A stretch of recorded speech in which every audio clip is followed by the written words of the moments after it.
Not all girls in the showroom were trained as conventional models or were modelled at all.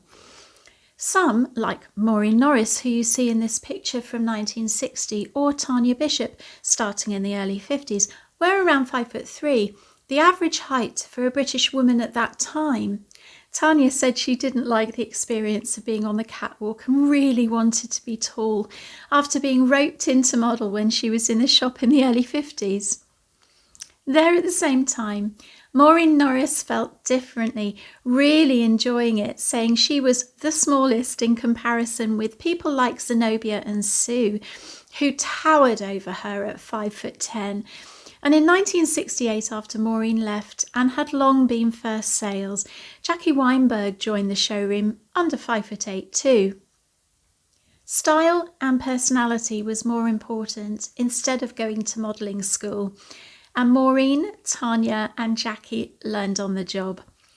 They had potential, a key element in Mirror's hiring, to look good on the catwalk or in photographs, build relationships with clients, know fashion and wear it well. Some started young.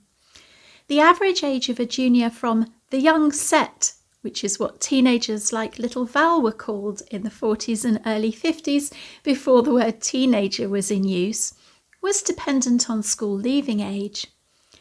Girls left school aged 14 in the years until 1944, which included mannequins like Olga Fay and also Molly Kidd, 15 afterwards, and 16 after 1974. First and second sales, like Sue Eggleston or Margaret Everingham, who we see in the photo from 1964, were usually in their teens to mid-20s, although older women, mothers or grandmothers known as matrons, were employed, like Louise, who was a freelance model billed as Our Own Mrs. Exeter by Mirror when she narrated an International Fantasia of Fashion in October 1961. The age ranges helped selling. Working at Mirelle in the 50s and 60s, Big Val, Valerie Batte, who you see in this picture, was in her 30s. Little Val got her nickname from being there at the same time.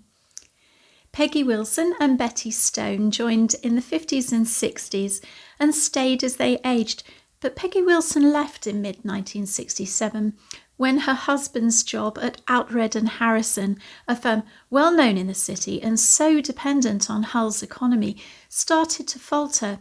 They moved to Wales for his new job.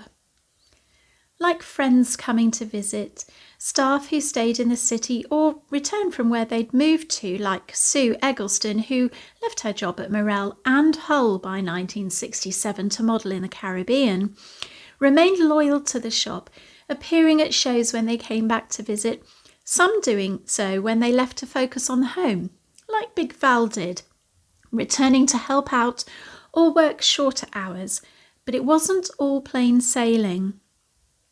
After she got married in 1957, Big Val's new husband, Eric, disapproved of her staying there, her daughter suggesting his attitudes were chauvinistic. Eric thought it was a fast atmosphere, meaning the ladies had too much of the wrong sort of fun for his new wife Val to be safe. In the 60s, the showroom girls had a reputation amongst some in Hull as being party girls, a snooty phrase meaning up for the wrong sort of good time. But most of them describe a wonderful life working there, with strong friendships like that between Mary, Sue, June Barkworth, a freelance model, and Anne Hesk, who travelled everywhere to go modelling, and their adventures were fun and nothing to be frowned upon or that extreme. In the 1970s, while they were at Carmichaels and now a decade older, Betty Stone returned to be described as a grandmotherly presence for the younger showroom girls like Maureen Gregory.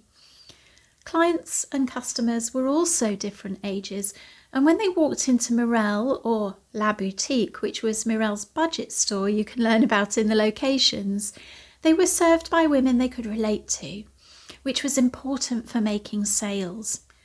Mothers coming in with their daughters were advised by people who identified with their ages and fashion tastes as well. the daughter's buying one thing, the mother's another.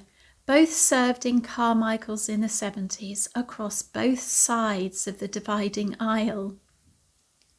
Do you think daughters wear the same as their mums these days, or is fashion more clearly defined between the young and old?